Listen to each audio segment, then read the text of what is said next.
Maharashtra CM एवरू Maharashtra CM कौन बनेगा ఏక్నాథ్ షిండే మరొకరు ఫడ్నవీస్ దేవేంద్ర ఫడ్నవీస్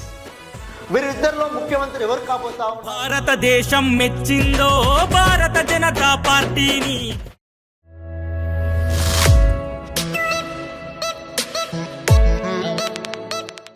మహారాష్ట్ర సీఎం ఎవరు మహారాష్ట్ర సీఎం కౌన్ బనేగా అక్కడ ప్రధానంగా మహాయుతి కూటమి విజయం సాధించింది ఆ మహాయుతి కూటమిలో మూడు ప్రధాన పార్టీలైన బీజేపీ షిండే వర్గం శివసేన అజిత్ పవార్ వర్గం ఎన్సీపీ ఈ ముగ్గురు ముఖ్యమంత్రి రేస్లో ఉన్నారు ప్రధానంగా ఇరువురి మధ్యనే పోటీ ఉంది వారే ఏక్నాథ్ షిండే మరొకరు ఫడ్నవీస్ దేవేంద్ర ఫడ్నవీస్ వీరిద్దరిలో ముఖ్యమంత్రి ఎవరు కాబోతా ఉన్నారు ప్రస్తుతం మహారాష్ట్రలో హాట్ టాపిక్గా మారింది ఏదైతే మహారాష్ట్రలో మహాయుతి కూటమిగా ఏర్పడి ఎన్డీఏ పార్టీలు అక్కడ పోటీ చేశాయో బీజేపీ షిండే వర్గం శివసేన అజిత్ పవార్ వర్గం ఎన్సీపీ ఈ మూడు పార్టీలు అక్కడ పోటీ చేయడం జరిగింది అక్కడ ఒకసారి చూసినట్టయితే 288 సీట్లలో పొత్తులో భాగంగా బీజేపీ పార్టీ 145 సీట్లలో పోటీ చేసింది 145 సీట్లలో పోటీ చేసి 132 సీట్లలో విజయం దంగా మోగించింది బీజేపీ పార్టీ శివసేన పార్టీ 81 సీట్లలో పోటీ చేసి 57 సీట్లలో విజయం సాధించింది అజిత్ పవార్ వర్గం సంబంధించిన NCP party Nationalist Congress party 59 సీట్లలో పోటీ చేసి 41 సీట్లలో విజయం సాధించింది మరి మహాయుధ కూటమి మొత్తం 288 స్థానాల్లో పోటీ చేసి అక్కడ 230 సీట్లని కైవసం చేసుకుంది ఇక చూసినట్టయితే మహారాష్ట్రలో సీఎం కావడానికి మ్యాజిక్ ఫిగర్ ఎంత 288 మొత్తం సీట్లలో మ్యాజిక్ ఫిగర్ 144 మ్యాజిక్ ఫిగర్ ఎంత 144 సీట్లు అక్కడ మ్యాజిక్ ఫిగర్గా ఉంది ఆ మ్యాజిక్ ఫిగర్కి దగ్గరలో 132 సీట్లు సాధించిన బీజేపీ పార్టీ ఉంది కనుక అక్కడ సీఎం దేవేంద్ర ఫడ్నవీస్ కావడానికి అవకాశాలు ఎక్కువగా ఉన్నట్టు తెలుస్తా ఉంది దేవేంద్ర ఫడ్నవీస్ సీఎంగా ఉంటే ఉప ముఖ్యమంత్రిగా షిండే ఉండి అక్కడ కీలక శాఖకు సంబంధించిన బాధ్యతలు నిర్వహించబోతా ఉన్నారు అనేది టాక్ వినబడుతుంది ఇటు చూసినట్టయితే ఇంకోసారి 2019 ఎన్నికల్లో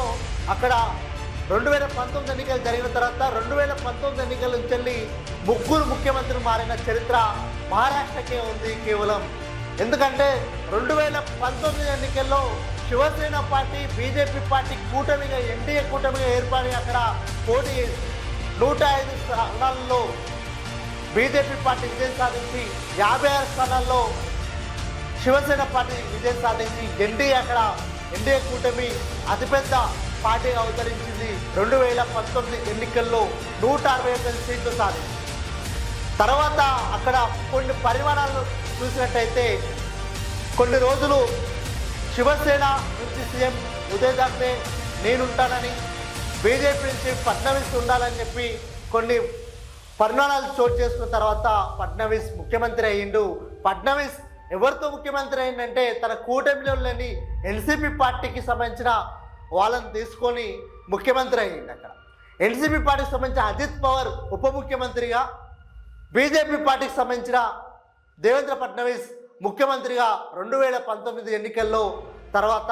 అక్కడ ముఖ్యమంత్రిగా బాధ్యతలు తీసుకున్నారు కానీ కేవలం 3 రోజుల్లోనే ఫడ్నవీస్ ఇటు అజిత్ పవార్ ఇద్దరు రాజీనామా చేశారు ఎందుకు రాజీనామా చేశారంటే